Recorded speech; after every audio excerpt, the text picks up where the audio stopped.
The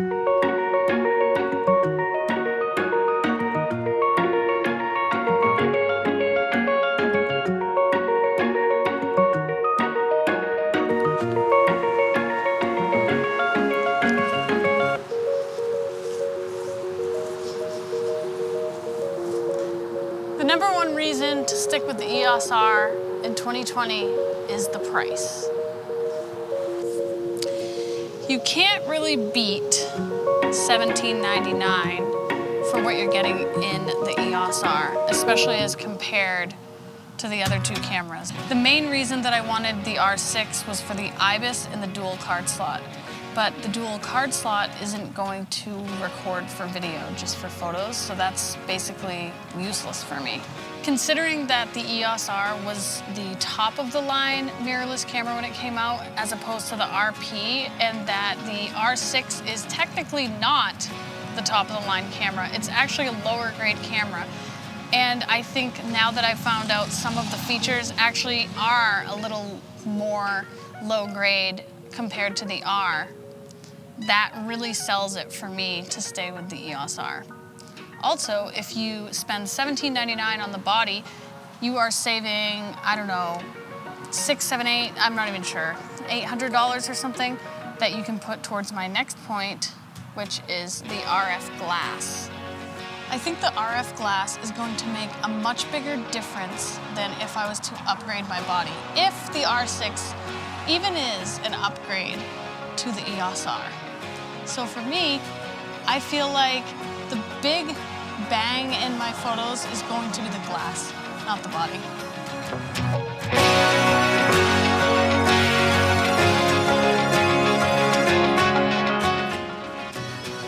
The EOS R is an absolute photography monster.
I think that most people do complain about the dynamic range, but I'm not even worried about that. I doubt that the dynamic range on the R6 is any better.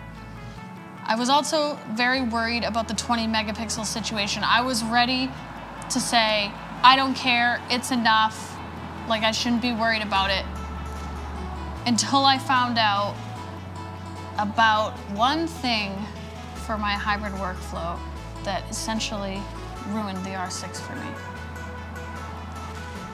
So recently I just found out that I can actually map my video settings manual to the C3 setting, which, I mean, I read this, but I didn't quite understand exactly how I was supposed to do that, because you can't go to C3 and then try to change the settings. You can only change some of them. You have to actually go into your manual video and change the settings to what you want them to be, and then go into your menu while in that manual video mode and change the settings, or apply the settings, I should say, to the C3.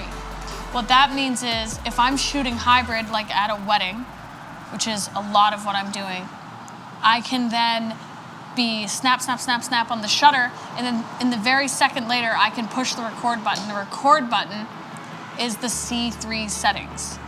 It's less than a second, as long as you hit the button hard enough, between taking photos and actually hitting record, which is crucial if you're trying to shoot as one person at a wedding, photo, video.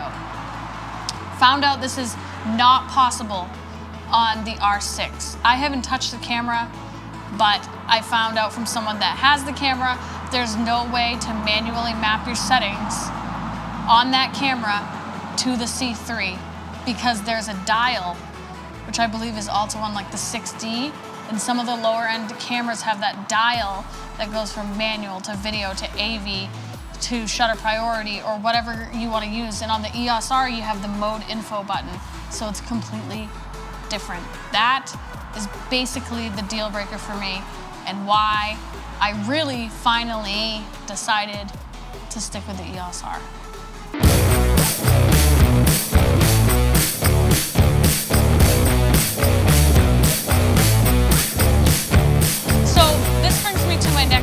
Which is my personal workflow. I'm currently only shooting in 1080. All my projects, all my YouTube videos, everything I do is in 1080. Part of the reason for that is because I haven't had the need for 4K. I don't have clients asking for 4K. I don't even have clients that probably know what 4K is at this point. I personally do not have any desire to shoot in 4K for YouTube. It just doesn't make sense to me. So I have 4K obviously in the EOS R with a crop. Do I think it's unusable? I kind of do. But I'm not using it right now. So I don't know if an investment in a camera that has all these other frame rates and 4K that's supposedly way better, especially with the R5, with the 8K, everyone's talking about how nobody's gonna use the 8K. Well, that's just true. And I just don't know that I need more out of a camera right now, as far as 1080 is working fine for me. Even if I was like, I really wanna get into 4K, my computer, never gonna handle it, which means I need a new Mac. I'm not gonna lie to you, I've looked at the iMac 2020 and the lower model is the same thing that I have. I would really need to put like $3,500, $4,000, I don't know, $5,000 into a Mac, and I gotta tell you, I'm not gonna do that.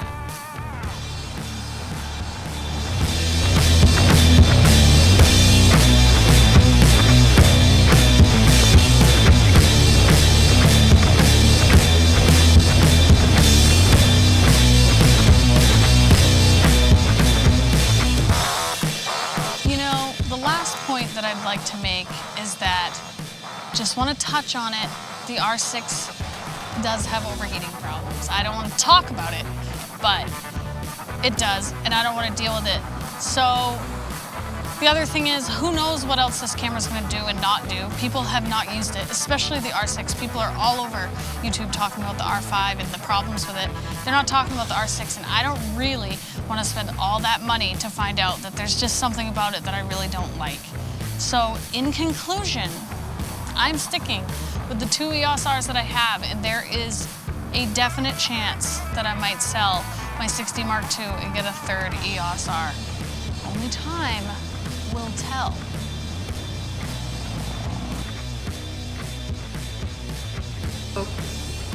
Okay, here goes the practice run with our makeshift shoulder rig, I guess. Ready? Okay, go. Not too shabby.